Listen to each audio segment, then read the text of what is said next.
The rain slammed against the window of my Chicago apartment, relentless drumbeat that matched the pounding in my chest. I was kissing her, Jade, the woman who'd turned my world upside down, and I didn't hear the door creak open until it was too late. My little sister, Ellie, stood frozen in the doorway, her backpack dripping, eyes wide as saucers, staring at us. "Ellie," I gasped, pulling back from Jade, my face burning. Jade's hand lingered on my knee, steady as always, her calm green eyes flicking toward my sister with a mix of amusement and concern. Ellie, barely 16, clutched her phone like a lifeline, her expression a chaotic blend of shock and curiosity. What are you doing here?" I stammered, my voice betraying the panic I felt. I wasn't ready for this. Not for her to see me like this, not for the world to know. I forgot my chem notes," Ellie mumbled, her gaze darting between me and Jade. I didn't know you," her voice trailed off, and the silence was louder than the storm outside. I wanted to disappear, to rewind the last 10 seconds, but Jade's hand squeezed mine, grounding me. She didn't flinch, didn't pull away. That was Jade, unapologetic, fierce, the kind of woman who could stare down a hurricane and win. This wasn't how I'd planned to come out. My name's Riley Carter, 25, a graphic designer scraping by in a city that chews up dreamers like me. I'd spent years hiding who I was, burying my feelings under late-night sketches and fake boyfriends to keep my conservative family at bay. Ellie, my baby sister, was the only one I'd never lied to, not fully anyway. She'd always looked up to me, her cool big sister who'd moved to the big city, chasing art and freedom. But freedom? That was a lie I told myself. Until Jade. Jade Moreno, 27, was everything I wasn't: bold, unapologetically queer, with a laugh that could light up a room and a temper that could burn it down. We'd met 3 months ago at a dive bar in Wicker Park, where I'd been doodling on a napkin, nursing a cheap beer.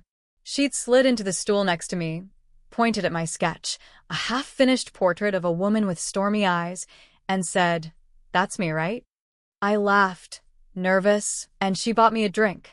By the end of the night, I was half in love, and by the end of the week, I was hers. Now here we were, caught in the act by my kid sister. Ellie hadn't moved from the doorway, her sneakers squeaking on the hardwood as she shifted her weight. "So, you're together?" she asked, her voice small but sharp, like she was piecing together a puzzle. I opened my mouth, but no words came. Jade, ever the hero, spoke first. "Yeah, we are," she said, her tone steady but warm, like she was inviting Ellie into a secret instead of defending one. "I'm Jade. Nice to meet you, Ellie."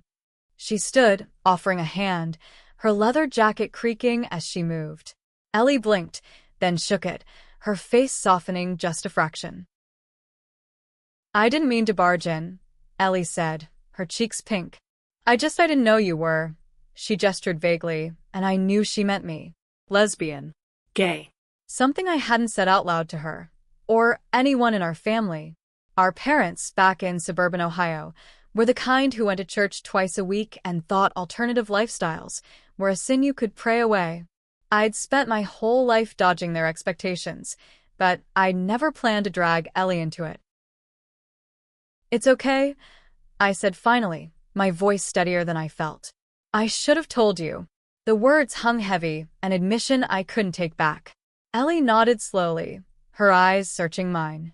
I braced for judgment, for the disgust I'd seen in our parents' faces when they talked about those people. But Ellie just shrugged, a small, crooked smile breaking through. "Cool," she said simply, and my heart stuttered. "Can I, grab my notes and go? I've got a test tomorrow." She pointed to the coffee table, where her spiral notebook lay buried under my sketch pads. I nodded, too stunned to speak. Jade chuckled, low and warm, and handed Ellie the notebook.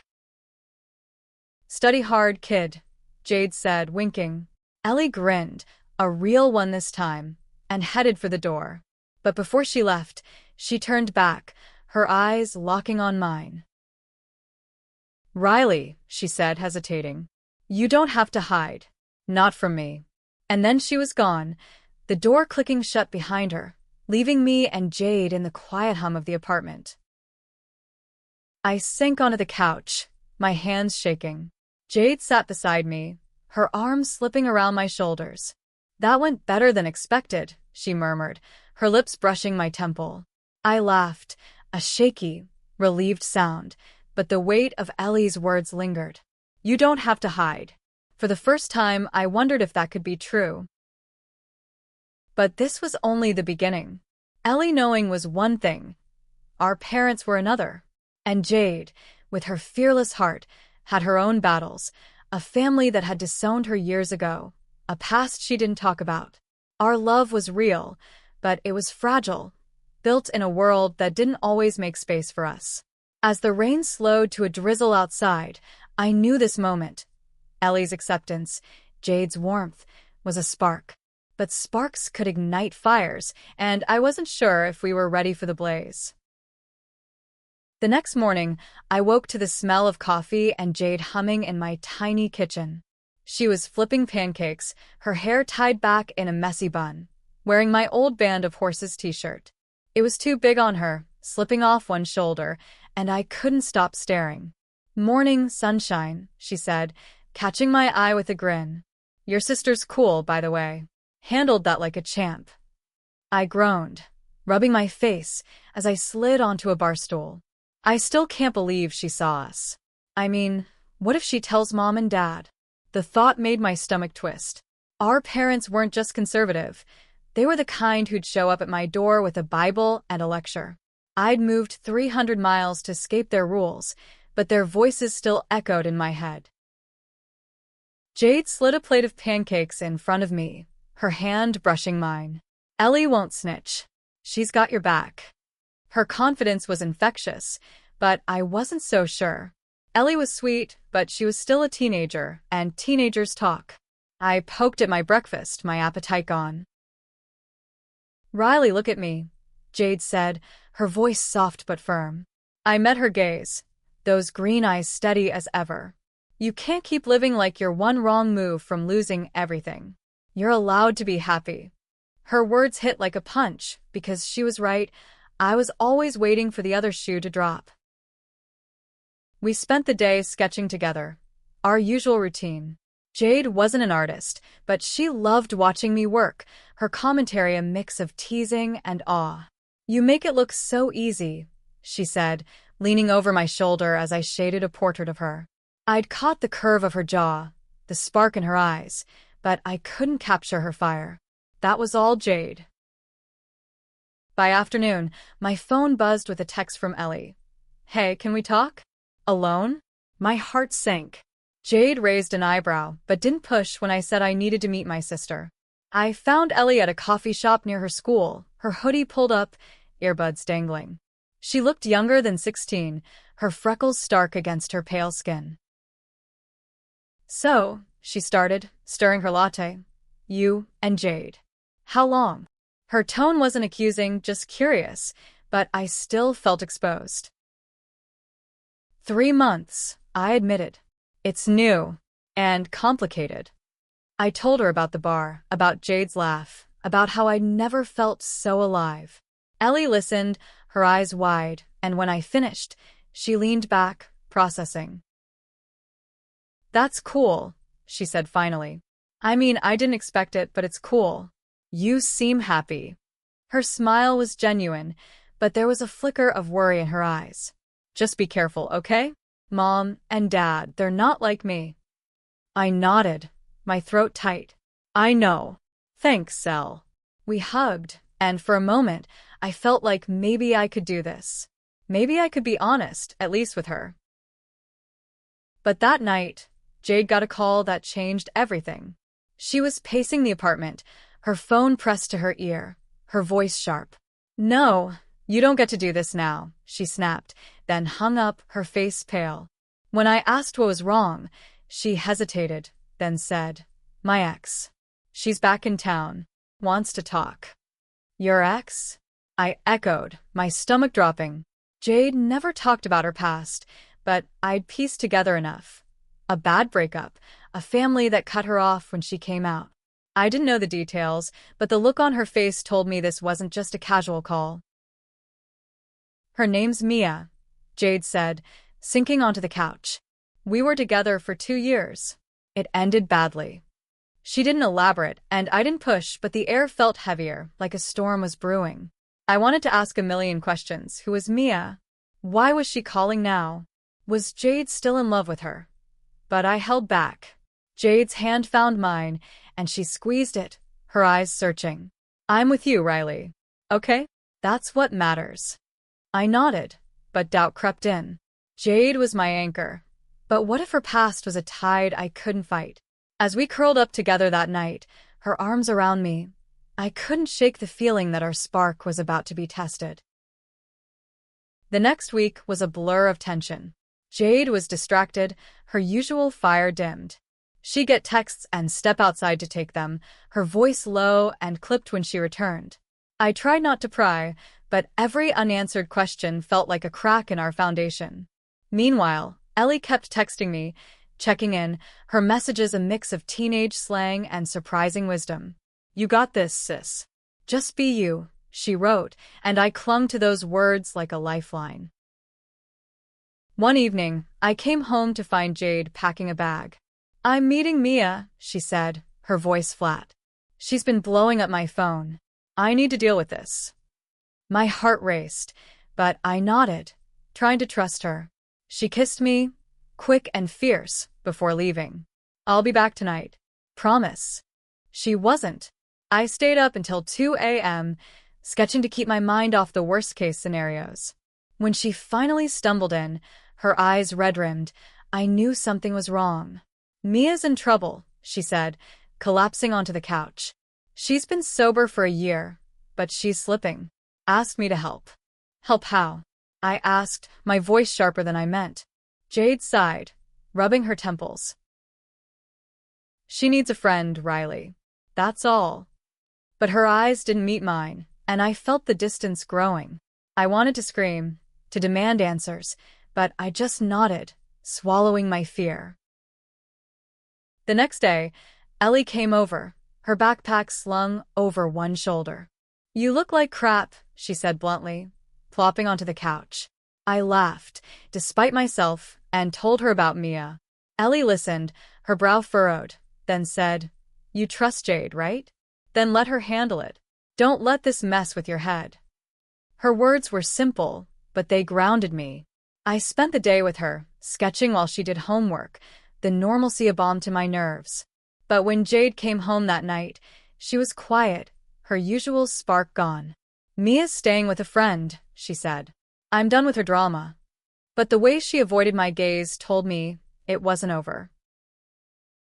That weekend, we went to a queer art show in Logan Square, hoping to reconnect. Jade was her charming self, chatting up artists, her arm around me like a shield. But I couldn't shake the feeling that something was off. Then, halfway through the night, I saw her, a woman with sharp cheekbones and dark, haunted eyes, staring at Jade from across the room. Mia. Jade froze when she saw her, her arm dropping from my shoulders. I'll handle this, she muttered, crossing the room. I watched them talk, their body language tense, intimate in a way that made my chest ache. Ellie, who tagged along, nudged me. Don't jump to conclusions, she whispered. Jade's crazy about you. But doubt was a poison, and it was spreading. When Jade returned, her smile forced. I didn't ask questions. I couldn't. Not yet. Mia's shadow hung over us for weeks. Jade swore she was done with her, but I'd catch her checking her phone, her face tight with worry. I tried to focus on work, on Ellie, on anything but the growing distance between us. My sketches grew darker, all sharp lines and stormy eyes, a reflection of my unease. One night, I confronted her. We were in my apartment, the city humming outside, and I couldn't take the silence anymore. Jade, what's going on with Mia? Be honest. My voice shook, but I held her gaze. She sighed, running a hand through her hair. She's a mess, Riley. Always has been. I'm trying to help her stay clean, but it's not about us. I love you." Her words were fierce, but they didn't erase the doubt. I wanted to believe her, but love wasn't always enough. Things got worse when Ellie called, her voice panicked. "Mom knows," she said. "I didn't tell her, I swear. She saw my text to you and freaked." My stomach dropped. Our parents were planning a visit, supposedly to check on Ellie's school, but I knew better. They were coming for me. When they arrived, it was a disaster. Mom's face was a mask of disapproval, Dad's voice cold as he quoted scripture. "This isn't who you are, Riley," he said, standing in my living room like a judge. Jade was there, her jaw tight, but she didn't back down. "Riley's exactly who she's supposed to be," Jade snapped, stepping between us. "You don't get to decide her life." It was the first time I'd seen her so protective, and it gave me strength. "Enough," I said, my voice steady for once. "I'm gay. I love Jade. If you can't handle that, leave."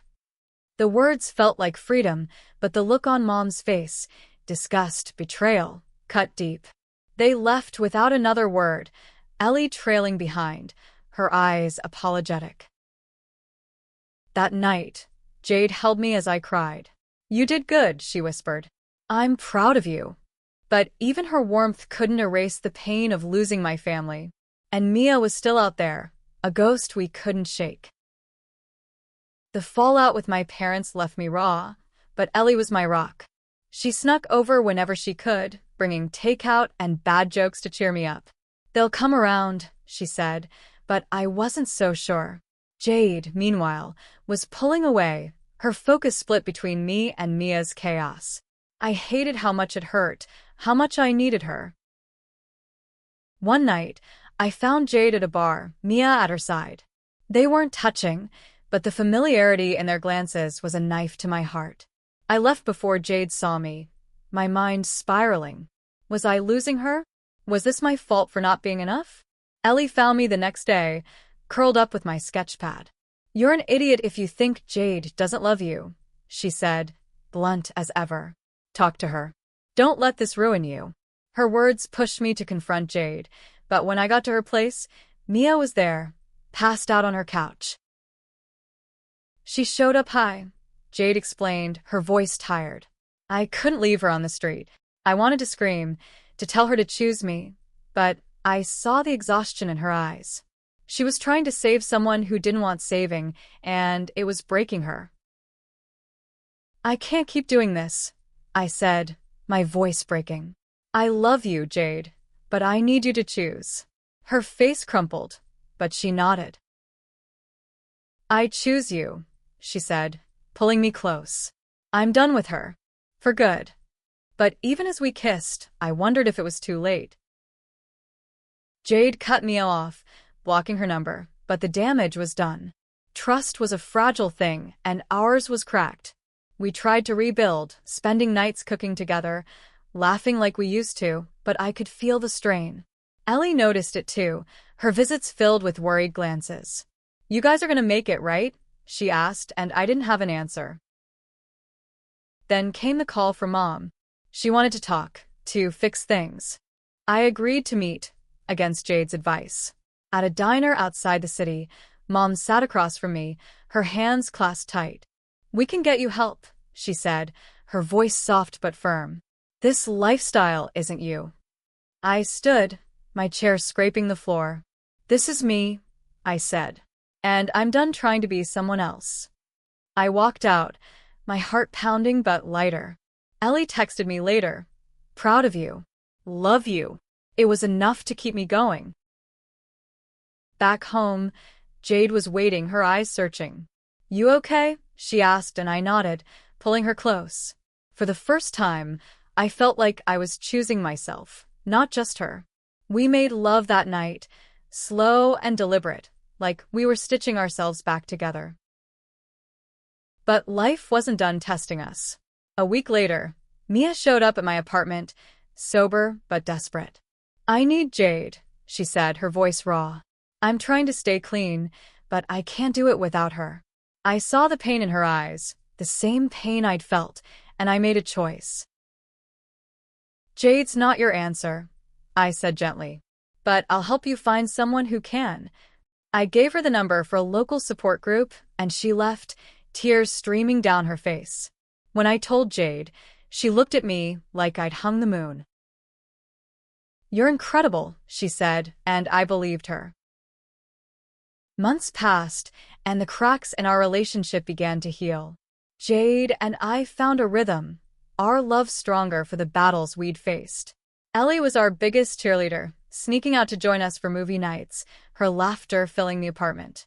My parents didn't come around, but I stopped waiting for them. I had a family now, Jade, Ellie, and the community we'd built in Chicago's queer spaces. One night, at an art gallery opening, I unveiled a new piece, a portrait of Jade, her eyes fierce and soft, with Ellie's silhouette in the background, a symbol of the love that held us together. The crowd loved it, but Jade's reaction mattered most. She stood there, tears in her eyes, and kissed me in front of everyone. "I'm so proud of you," she whispered, and I felt whole. Mia got help, last I heard, and I hoped she'd found peace. But she was a chapter closed, a lesson in letting go. Jade and I weren't perfect, but we were real, and that was enough. As we stood on my apartment's fire escape, the city sparkling below, Jade took my hand. "We made it," she said, her voice soft but sure. I nodded, leaning into her, the weight of the past lifting.